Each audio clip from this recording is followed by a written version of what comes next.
Hi guys, আবারও চলে এলাম আরেকটা রেসিপি নিয়ে তোমাদের সাথে শেয়ার করব বলে।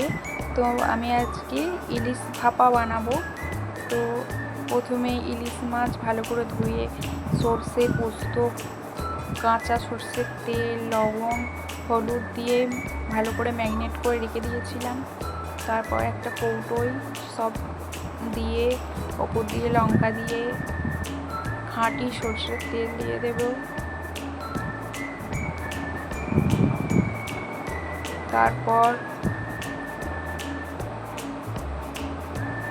তেলটা আমার দেওয়া হয়ে গেছে বন্ধুরা। এবার একটি কড়াইতে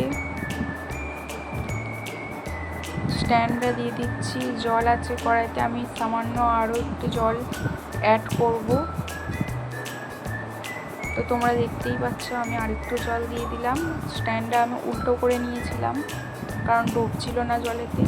তারপরে কৌটোটা বসিয়ে স্ট্যান্ডের উপরে একটা 20 টাকা দিয়ে দিলাম। ফাইনাল রেজাল্ট তৈরি হয়েছে, খেতেও খুব সুন্দর হয়েছিল।